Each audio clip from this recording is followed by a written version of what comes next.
Good morning, students. Students, today we are going through the second part of our chapter, Lost Spring, written by Anis Jung.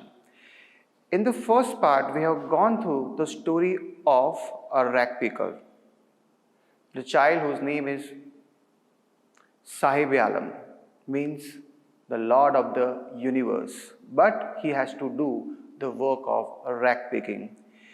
There we have seen that in India, there are more than 1 crore such children who are engaged in odd job. They are engaged in doing such labor. And now we are going through a second child, such second child whose name is Mukesh. This child belongs to a family of bangle maker.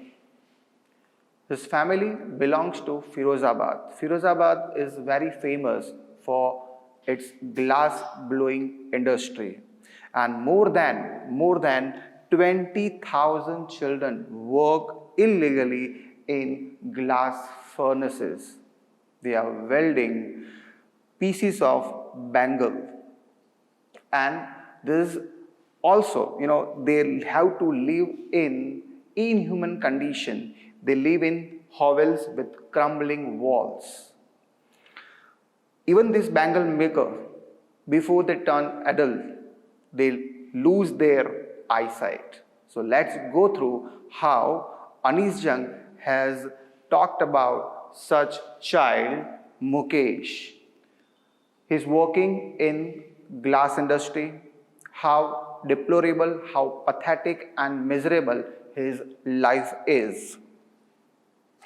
Mukesh insists on being his own master. This child wants to be his own master. He wants to follow his dream of being a motor mechanic. He wants to drive a car, but he can't. I'll be a motor mechanic, he announces. When he is having a chat with Anis Jung, he says he wants to be a motor mechanic. The narrator asks him, do you know anything about cars? He says, I will learn to drive a car. He answers, looking straight into my eyes. He was so confident when he says this thing that he wanted to be a motor mechanic.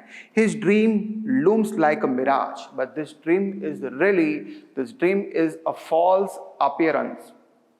Like on the highway where we are going, from the distance we feel there is water, but as soon as we reach there, we find that there is nothing. In the same way, this child wants to be a motor mechanic, but in real life, it is really very difficult, because from the society of bangle makers, it is really difficult to come out of it and follow his fancy and follow his dream. Every other family in Firozabad is engaged in making bangles. It is the center of India's glass blowing, means glass melting industry, where families spend generations working around furnaces. Means Firozabad is very famous that here the whole town is engaged in doing one work only, and that is melting, that is welding the glass. And welding glasses, making bangles for all the women in the land, it seems. Because bangle, it is considered to be very auspicious, very sacred. It is associated with the suhag of Indian women. Mukesh family is among them. None of them know that it is illegal for children like him to work in the glass furnaces with high temperature. So he has to do this work as he is helpless. The whole family is engaged in doing one work only, that is bangle making. They have to work in dingy cells. Dingy cells mean into very dark place they have to work, dark and dirty, without air and light. If the correct law in India, the deplorable condition our laws are there on the paper, but they are never implemented. If the law is implemented, then definitely get him and all those 20,000 children working illegally in the glass furnaces Really, if law is enforced, then it can get him and all those 20,000 children could out of hot furnaces where they slog their daily hours, where these children are working hard throughout the day for 8-10 hours. They are working in dingy sail, inhuman condition, often sometimes losing the brightness of their eyes. So before they turn adult, they lose their eyesight.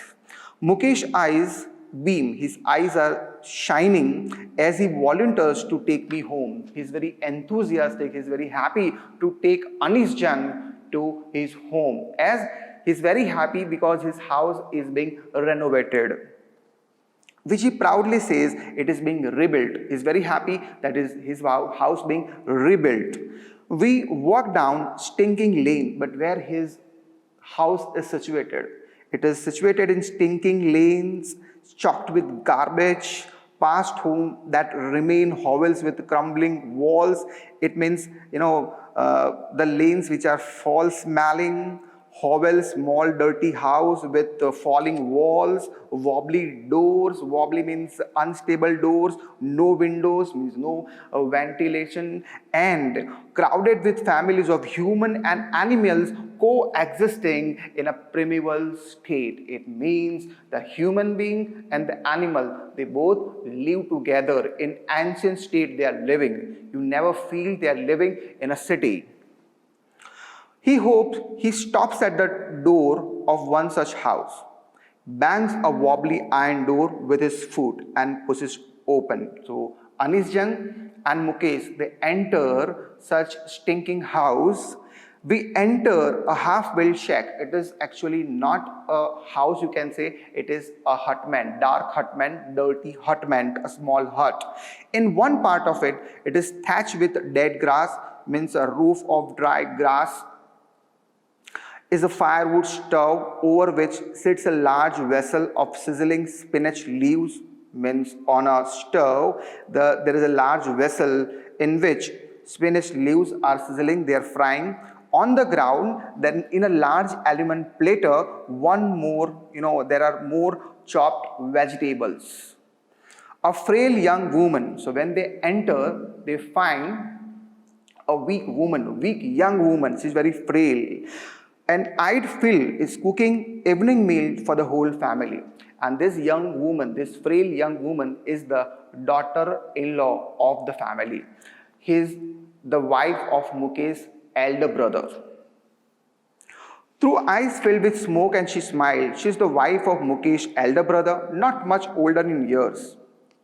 Means you can say she would be minor. She has begun to command respect as the bahu, as the daughter-in-law of the family. The daughter-in-law of the house, already in charge of 3 men. It is her responsibility to take care of 3 people, her husband, Mukesh, and their father, means 3 people. And when the older man enters, she gently withdraws behind the broken wall and brings her veil closer to her face. So this is the tradition that this young woman has to follow. When any elderly male enters the house, she has to cover her face with sari.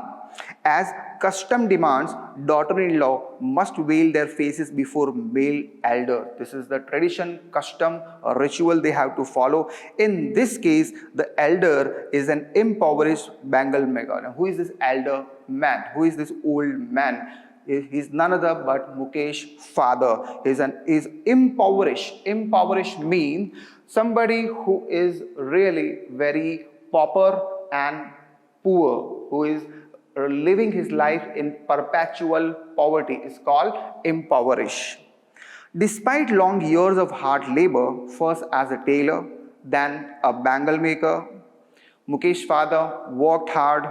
Earlier he was doing a job as a tailor, then as a bangle maker, but he is failed even to renovate a house, send his 2 sons to school. All he has managed to do is to teach them what he knows. So what these 2 children, Mukesh and his elder brother, what they have inherited from their father, that is nothing but the art of making bangles. Says Mukesh's grandmother, Now, next paragraph is about an interview with Mukesh's grandmother. What are her feelings about this business, about this work of bangle making? Because even the grandmother has that pathetic feeling that even her husband, means grandfather of Mukesh, has also lost his eyes because of the dust. It is his karam, his destiny, Mukesh's grandmother. Mukesh's grandmother says that it is his karam, it is his destiny, it is his deeds, it is his past deeds that he has to go through these problems. Really, this is very typical, but I don't agree with this thing that when really people, if something wrong happens, we hold responsible, sometimes we hold responsible God for that, sometimes our karma, and if everything goes right, then nobody is held responsible. Really, he says it is his karam, it is his past deed or his destiny. Because of that, he must be going through this thing. Who has watched her own husband go blind with dust from polishing the glass of bangle? Mukesh's grandfather also turned blind because of the dust polishing polishing the glass of the bangles. She says, Mukesh's grandmother says, can a God-given lineage can be broken? Look, these people have accepted their pathetic and deplorable condition. They say, can the tradition of the family ever be broken? Look, this is not the tradition. They are not trying to come out of it. They should do something else. They should follow their own dream. They should take the initiative. But the problem is that even if they want to do, the bureaucracy, the bureaucrats, police officer, even the law, really all these things are against them. They don't allow them to come out of it. So born in the caste of bangle maker, they have seen nothing but bangles. In the house, in the yard, everywhere, wherever they go, whatever they find nothing but bangles. In every other house, every other yard, every street in Firozabad, spirals of bangles, sunny gold, paddy green, in all the color one can imagine, royal blue, pink, purple, every color born out of the 7 colors of the rainbow that Firozabad is, we can say, you will find heaps of bangles there only. In the, lie in mounds and unkempt yards. These yards are not properly taken care of, where you will find heaps of piles of bangles only, are piled on 4-wheeled handcraft, pushed by young men along the narrow lanes of shanty town. This town is called shanty. Why? It is full of so many hutmen, dirty and semi-dark huts. In this dark hutmen, the whole family together, they are working. They are all engaged in this odd job. They are doing the work of welding the pieces of the bangle. And next to lines of flames of flickering oil lamps. On the flickering means something, the flames going on and off. On those oil lamps sit boys and girls with their fathers and mother, mean the whole family member together. They are welding pieces of colored glass into circles of bangle. So this is that daily schedule, that they don't have another work from morning till evening. They are engaged in doing this really pathetic work, and by the time they turn adult, they lose their eyesight, and their eyes are more adjusted to the dark than to the light outside, and that is why they often, bangle maker, end up losing their eyesight before they become adults. So this shows really the tragic condition, pathetic condition of this downtrodden, of these people who do not enjoy their own rights of human being. They have to live in this really impoverished condition. They are living in perpetual poverty that never come to an end. Now the author has talked about a girl, Savita. She is also the part of this glass blowing industry. Savita, a young girl in a drab pink dress, drab means dull, sits alongside an elderly woman. Savita, she is sitting with her grandmother. soldering pieces of glass. She is also engaged in the same work of welding pieces of glass. As her hands move mechanically like tongs of a machine, her hands are like tongs of a machine. She, does her work very fast. As it is said that science says that a child labor can do the work of at least 2 or more than 2 adults in a day. And she helps make. I wonder if she knows the sanctity of bangle she helps make. This small child is making bangles, but she does not know the auspiciousness, we can say sacredness of these bangles, because bangle is a symbol of suhag in Indian families. It symbolizes an Indian woman's suhag, auspiciousness in marriages. It will dawn on her, but this small girl will understand this thing. This small girl will realize this thing when she will get married.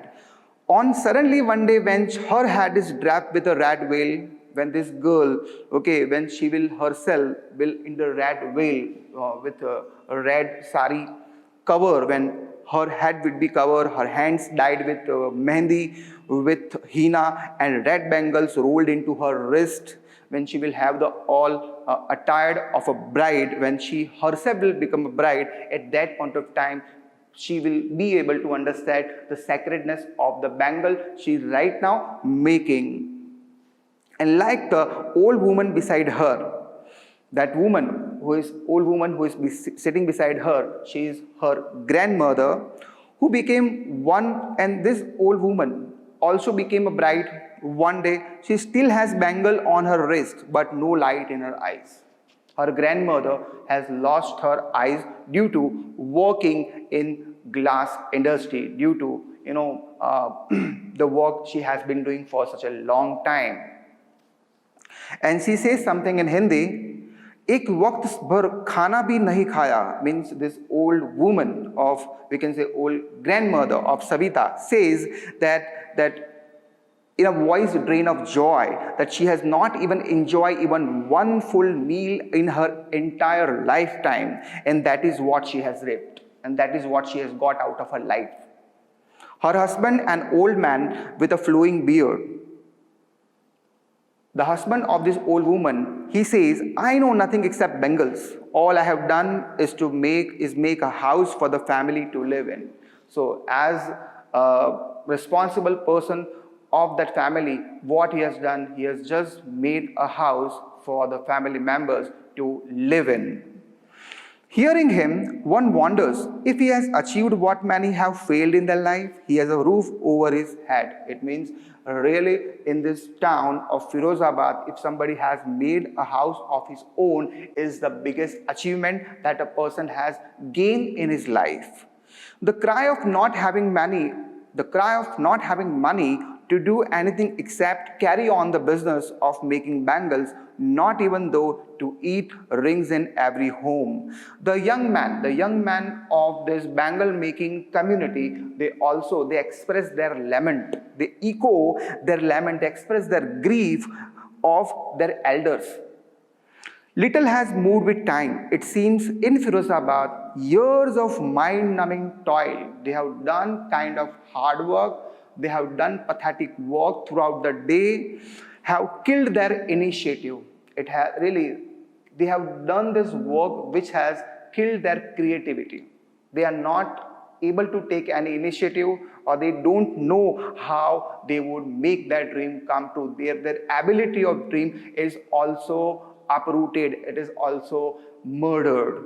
By whom? By apathy of the government. We can say the government is indifferent to their needs. Government does not care for them. Government feel, look, it is their responsibility, they would live their life. But at least on the humanitarian ground, they should be allowed to enjoy their own rights. Why not organize yourself into a cooperative? Then the author asked him, that it is better that you start your own company. Ask a group of young men who have fallen into the vicious circle of middlemen who trap their fathers and forefathers. Look, this question is asked to the group of the young men that it is better that you start your company. But this young man, whose father and their forefather, they all have been trapped by sahukars, by landlords, and already they have taken a lot of debt from them, and they have gone bankrupt, and all of their money they earn in the month, it goes into paying the interest of it. Even if we get organized, one of the young man says that even if we try to get united, we are the ones who will be holed up. We are the one who will be dragged by the police. They will beat us, will get beaten and dragged to jail for doing something illegal, although we have done nothing wrong. Because the system does not want us to go ahead. System does not want that we would live our life happily. System does not want that we would enjoy our privilege. There is no leader among them, no one who could help them see things differently. Their father are as tired as they are. Their parents, they have given them nothing. They have inherited nothing but the art of bangle making. They talk endlessly, and this youth, the young people, they're talking in spiral continuously that moves from poverty, because their life is moving from poverty to apathy. Apathy means there is no feeling. The government has no positive attitude towards them. That is apathy. To greed and to injustice. So it shows the apathy, greed, and always injustice is made to them. Listening to them, now the author comes to the conclusion in the last paragraph, saying that she says, here I feel two different worlds, and one of the family caught in a web of poverty.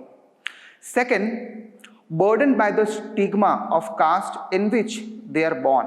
Look, the author says that here this kind of family, they are living in perpetual poverty. They are burdened by stigma. They are disgraced by caste, that they belong to the caste or community of bangle makers, which they are born. And there is another cycle. Then there is another world, the other vicious circle, the other wicked world of sahukars, middlemen, policemen, and the keepers of law, and the bureaucrats. All these people together, they hold these people, they beat them, they drag them to jail, they hold them responsible for everything. And together, all these politicians, bureaucrats, keepers of law, policemen, they all impose the baggage on the child. They impose means they burden the child that he cannot put down. And before the child is aware, he accepts it naturally as his father. This child has to accept everything, because he cannot come out of this thing, even if he wishes. Because he is aware, he accepts it as naturally as his father. He has to inherit the business of his father. And if he does not do that thing, he will be holed up, he will be beaten, he will be dragged to jail. And to do anything else would mean to dare, and daring, they are never encouraged to do anything. And daring is not part of his growing up. Even these children are never taught that they should take initiative. They are never able to dream, and they don't have any type of creativity. And when I sense a flash of it in Mukesh, when the author has that sense of light, has sense of daring, seeing in Mukesh, I am cheered. She is very happy. I want to be a motor mechanic, he repeats. This child says he wants to be a motor mechanic. He will go to a garage and learn, but the garage is a long way from his home. Then the child says, I will walk. He insists. Do you also dream of flying a plane?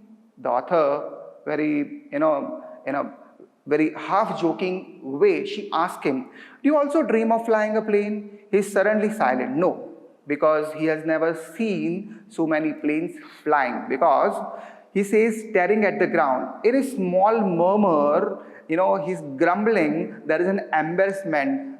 He's confused, he's feeling awkward, and that embarrassment has not yet turned into regret. At least he is embarrassed only. He's not feeling grieved. That embarrassment has not become his regret. his content, he's very happy. This child is really actually happy to dream of cars because he has only seen cars that keep on hurtling down the street of his town. He's very happy, okay, that he would be a motor mechanic if he's allowed by his society. Because why he does not want to be a pilot of a plane? Because few aeroplanes fly over Firozabad. It means that obviously that child would not have such a dream, that as he has never seen in reality. We would have dreams, we would have such dreams only if that thing we have seen or felt. Then we would have that sense of having it. So we have gone through 2 stories in this unit.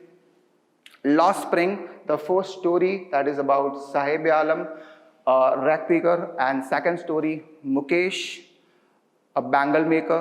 But both the story altogether shows the deplorable and pathetic condition of such child labor, that really we can say in India the situation for such children is getting day by day, it is pathetic. But it is the responsibility of the government, bureaucrat, politician, that if we all join hands, then their condition would be better and they can live their life in the happiest manner, so that their precious time, so that their precious means the most we can say happiest time of their life is spring, means their childhood would not be lost. Thank you.